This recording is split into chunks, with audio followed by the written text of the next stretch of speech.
Ay, ito, ayos lang. Ah, Matagal ka na dyan sa New Zealand. ano po, bali 2 years and 3 months. Ay, 2 years, 3 months. Yes po. Malamig eh, kaya nakaganito po ako, sobrang lamig. Ano po ba Oh, matagalamig nga. temperatura ngayon dyan, ma'am? Ang aking anak nandiyan sa Germany. Wala pa naman Sorry yatang po? snow, ma'am, di ba? Ano po? Wala pa namang snow? Sometimes nagpo-frost dito, DJ. Nag-negative na siya. Opo, nagpo-frost dito. Kayo po kuya, taga saan kayo? Ay, taga Batangas. Pero nandito ako sa Jeddah. Laguna po ako sa Binyan. Ay, magkalapit province pala. Ay, opo. Ano pong pinagkakaabalahan nyo ngayon? Ito, nagtatrabaho ng driver dito Oh. sa Jeddah. If you don't mind naman po, ilang taon na po kayo? Ay, senior na, 65 na. Ay, okay. I'm 55 po. Ah. Po. Eh, mag-i-18 years na ako rito. Ano po? 18 years na dito sa Jeddah. Oh, nandiyan pa. Oh, nasa Saudi kayo. Oo, nasa Saudi ako, sa Jeddah, Saudi Arabia. So, yung mga anak nyo nasa Batangas, ganun. Ay, yung aking gusto na sa Batangas, yung aking pangalawang babae, nandiyan sa Germany. Germany. Oo, Malayo diyan yun. nakatira. Malayo po yun dito sa amin. Dito po ako sa New Zealand. Oo. Mm. Ayos na ang aking papel eh. Hindi lang ako makaalis-alis pa. Babagong kontrata ko eh. Punta sana ako dyan eh. Kinuha niya ako. Di ba sa Middle East, up to 60, supposed to be retired na po dapat yan, di ba? Galing din po ako ng Eh, Kuwait. na-renew pa ang aking ikama, ang aking amo eh. Dapat hindi na overage na daw eh. Na-renew pa niya eh. Kaya ako bumalik. Good for you, kuya. Dapat, ano yun? Oo, kasi, pero sa Kuwait, nagbago na sila ng batas. Sabi, up to 65, pwede pa raw mag-stay doon. Kasi dati ako sa Starbucks. Oo. Opo. Renew pa niya yung aking ikama kasi kaya bagong renew lang. Kaya ako bumalik. Okay. Nagbakasyon kasi ako kaya pinabalik ako. Yan. Na-renew na, bumalik ako. Opo. Nag-join lang naman po ako dito para may kakwentuhan ba yung ganon. Oo nga eh. Kaya ganyan yan. Si DJ. Kwentuhan lang naman po. Hindi na po ako ready sa mga commitment ba. Pero kaibigan, okay lang po sa akin yun. My God. Oo nga. Yun naman ang dama. Kaibigan. Kayo po, nasan yung nyo, misis nyo? Wala na. Ay, tumawid na sa isang kabilang bahay. Matagal na. Na-active pa na ako nung tumawid. Active pa sa pulis nung tumawid siya. Byuda na po ako eh. Kayo Kasi lagi naman ako dito. sa akin.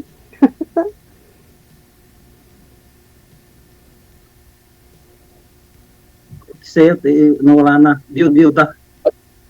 Naging, po? naging kayo po ba, sir, yung nang nakausap niyo po dito dati? Byuda ka? Sir Noli? Wala, napakalayo. Malayo. Taga Mindanao. Taga Mindanao. Mas malayo ka. Nasa Jeddah ka eh. Tanong sa akin. Ay, taga Mindanao siya, napakalayo. Wala kayong tatanong sa akin, ganon. Ikaw po, ma'am, saan po kayo Nasaan dito na sa yung Pilipinas, anak? ma'am? Anak, wala. Ano po, DJ? Saan po kayo dito sa Pilipinas? Actually, taga Binyan, Laguna po ako. Malapit lang po yun, sir, sa'yo, sir. Pwede na ho yun. Oo, Batangas magkapit Oo. province lang, Batangas. Opo, pero kaibigan lang po talaga kailangan ko. Kakwentuhan lang ba? Siyempre, kailangan din natin sa buhay Wala, may kausap. Wala po kayong kausap? lalo pag Wala po kayong kausap dyan, lalo ma'am? pag walang ginagawa. Pa, Wala po kayong kausap dyan? meron po, pero yung ano ba, yung parang libangan ba, ganun. Kasi most of the time focus ko sa trabaho kasi. Oo. Ano po ako dito manager barista sa Everest Cafe. Everest Oh, Cafe. Masarap yun. sa- Malamig sa yun, ma'am. kape kayo. Hindi Barista. kayo nagtatrabaho. Opo. Alam niyo yung barista? Oo, meron din dito eh. O yan, nanggaling din ako diyan sa Saudi, sa sa May Riyadh. Ay, sa Riyadh. Dati kasi ako sa Abay, nag 18 years, then nag-transfer ng Saudi Arabia, tapos na-hire ako papunta rito, direct hire. Dati po akong super oo. Starbucks queen. Yung supervisor pala to eh. Marami itong mga kinakausap ng mga hinahawakan niya mga tao. Diba? Kasi yung position ko ba, yung kategory ko sa buhay. Pero okay naman. Ay, okay lang. Nasaan na yung mga anak mo? Nasa ano po sila, actually, bali yung parents ko kasi taga Camarines Sur. So, if doon ko sila dinala, hindi doon sa Laguna kasi walang mag-aasikaso. So, doon ako nagpagawa ng bahay sa Camarines Sur kasi mas okay manirahan daw sa probinsya kasi sa Binyan, city na rin kasi ngayon ng Binyan eh. Oo. So, doon ko dinala yung mga anak ko. Pero malalaki na sila. Yung panganay ko, 26 na siya sa, next month. Tapos yung isa, it's 22. Tapos yung bunso ko is turning to 15. Unika iha ko. Tatlo sila. Kapit, tapos, Tatlo din ako. Tatlo din yung aking anak. Kailangan namatay yung aking panganay. sorry to hear that, kuya. Namatay na high blood. Hmm. High blood. Kaya yun, yung kanyang mga anak, di tinutulungan ko na wala namang ako na lang nagpapaaral doon sa mga anak niya. Okay naman po yung trabaho nyo dyan. Ayos naman, din nakakaraos din. Kaos kasi pag di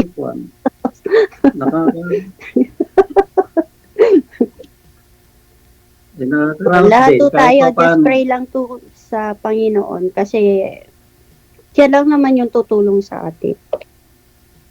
Kasi sa mga atin, like me, Oo 55 na rin po ako. So, kailangan mo natin ingatan din natin yung sarili natin. Bayan, Opo. tama.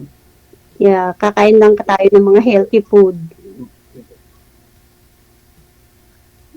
Lalo pagkakuan, lalo yung mahirap kasi yung yung magtatambay na walang naisip, mahirap. Ako naman kahit hindi na magtrabaho, mabubuhay na eh. Mas magagaling yung itatrabaho para ma-exercise ang katawan. Oo nga po, ako nga dito din, walking distance lang naman yung trabaho ko. Dito lang, 10 minutes walk lang naman po. Wala pa ho kayong napangasawa ulit, sir? Si Mrs. nyo kasi nag-asawa na, di ba? Ikaw po, hindi po kayo nag-asawa po ulit mula ho na naghiwalay kayo? Ni Mrs. mo?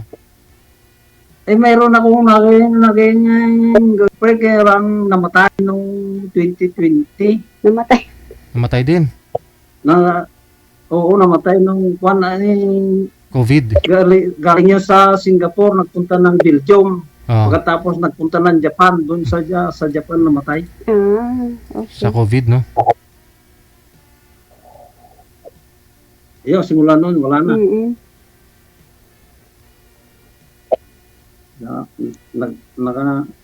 Natambay na. Pero buti nga kaya nyo pang anong minamaneho nyo? dati ang trabaho ko isang truck driver, umalis ako kasi hindi nagpapasahod yung kumpanya. Ngayon po, Umalis ako.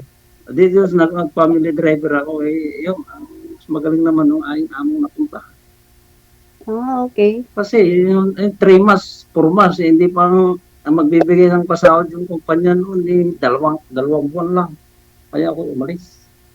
Mm. Pero ngayon Oo. yung inyo okay naman po sila sa inyo. Okay naman. Monthly naman ang bibigay. Mabuti Monthly naman. yung mabuti naman, mabait yung amo. Oo, mabait naman. Matagal na rin ako sa kanila. Yan naman sa akin naman yung sarili ko lang naman ang aking iniintindi. Ito pati yung aking salary, sarili na rin. At yung aking monthly na dating sa Pilipinas, tinutulong ko na doon sa aking mga apo. Anong oras na po dyan? Kaya hindi ko. Kala ko na, last 9, 9:40 AM? umaga. Mm.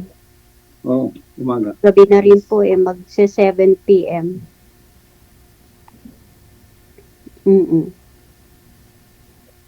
Yung, oo nga, yun. Kasi advance niya sa akin, anak ko sa Germany, advance dito lang ako, itong oras yata. Oo. Ano pong purpose nyo? Sumali naman kayo sa ganito, yung mga OFW motion na to. Inap ng mga kaibigan. Ako ganun din po, kaibigan lang. Kakwentuhan lang ba? Yung kasi ako, dito kasi, yung mga tao dito kasi, My God. meron naman ditong Filipino community, kaya lang, mostly kasi dito, walang mga pakialamanan. Lalo na yung mga taga rito. So, yung kami-kami lang, yung nagkaka-banding, gaya nitong tinitirahan namin bahay, puro naman po kami dito Pilipino. Opo. Mabuti naman. Meron naman yung mga Pilipinong barubado eh. Ano pa? Meron din yung mga Pilipinong barumbado kahit parehas kayo nasa ibang bansa. Meron din yung mga hindi magandang ugali. Wala, okay naman po kami. Nasa pakikisama naman po siguro yun. Dito, marami rin dito ang mga hindi magandang ugali. Iba po ang middle. Yung mga magandang trabaho, yun, minamaliit nila yung mga ibang, halimbawa, yung mga kasambahay. Hindi po na sa ibang marangal naman yung trabaho nila. Kaya nga iba-ibang kaya nga may mga Pilipino ring kahit na sa ibang bansa, ibang ugali. Ang pagmaliit. Lahat naman po ng tao hindi pare-pareho ugali. Iba-iba talaga tayo ng ugali. Hindi lang naman po yung Kaya lang dapat i-respeto naman yung mga ibang halimbawa. Mababa kasambahay lang na-apply. Yung iba naman. Pag-apply lang ng iba. Meron akong kakilala dito gano'n. Opo.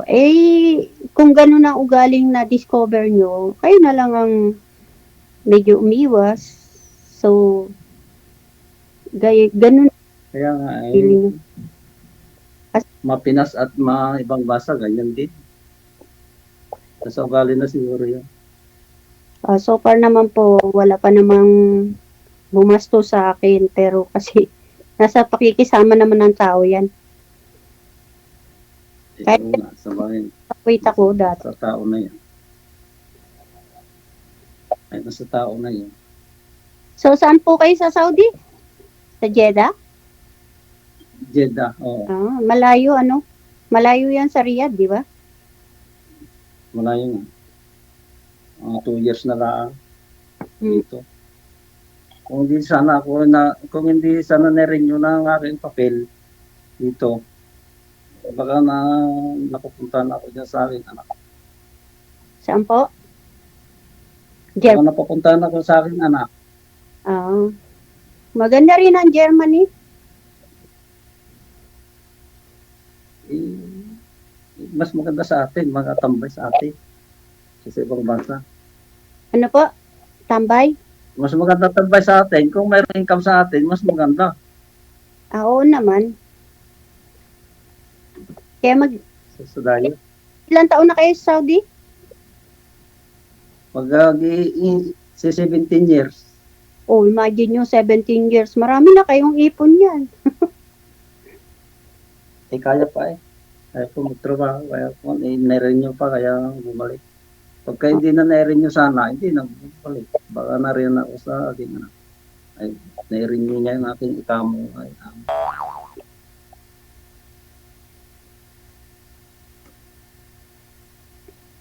O, magtatanong pa kay kuya.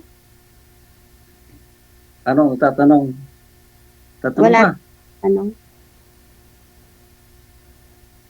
O, di kukunin ko na lang nga yung FB. FB ay ibibigay mo sa akin yung FB account. Oy, wag na lang muna kuya. Ay, sige, okay lang. Actually, kaya lang ho ako nag-join dito kasi gusto ko lang ng kausap ba na yung ma-meet yung ibang tao naman na siyempre, Ay, My God.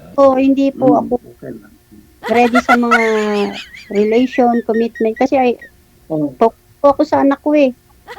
Kasi nga, na ako, ano ba, byuda na, nawala na yung asawa ko, so, yun ang goal ko eh, nila yung, ano nila, yung para sa sarili nila, na gaya ng na-achieve ko sa sarili ko, gusto ko silang may bigyan ng magandang kinabukasan buhay.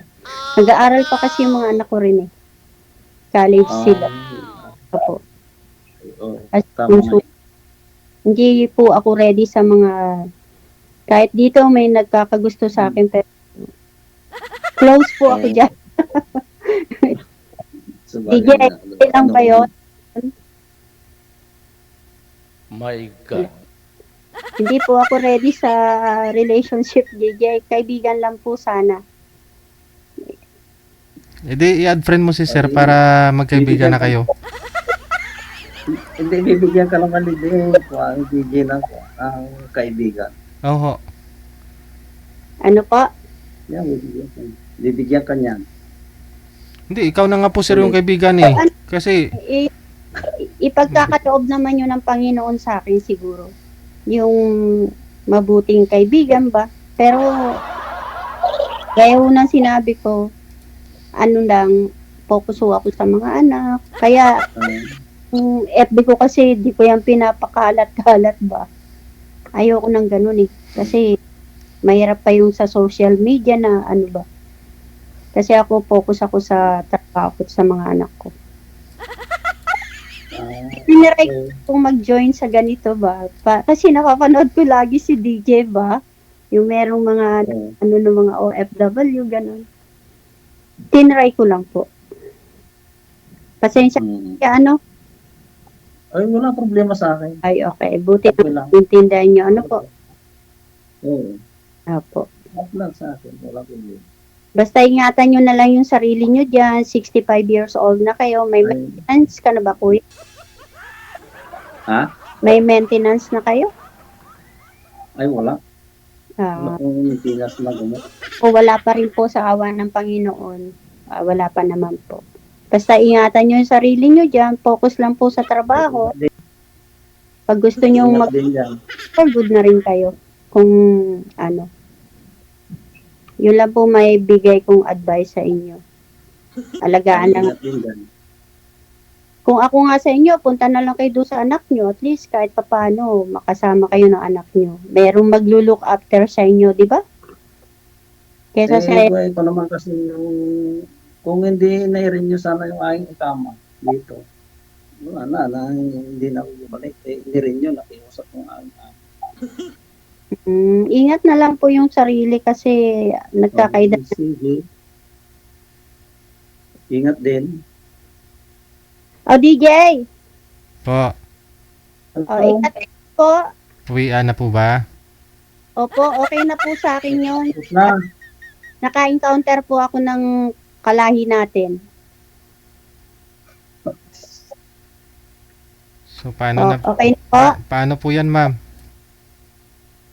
Po? Okay na? Okay na po, DJ. Sige, maraming salamat. Sige po, salamat. Salamat. Ingat. God bless po. God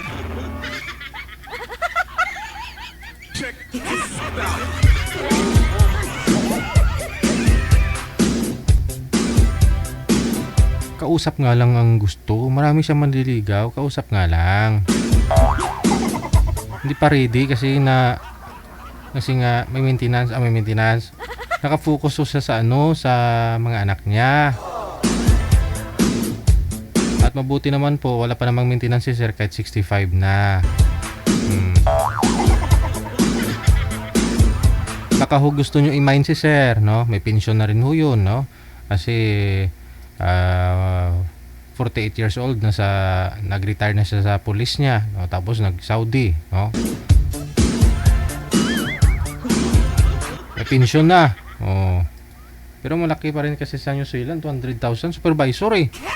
Diba? So yung manager pala doon siya doon eh. Baka ho gusto nyo si sir, no? Kasi si ma'am hindi pa daw siya ready, no?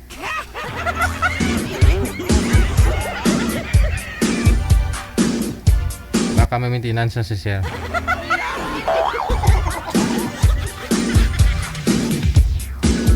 OFW TV Radio, powered by Cal FM 90.7. Oras na po natin 7 minuto bago sumapit ang alas 3 na ng hapon.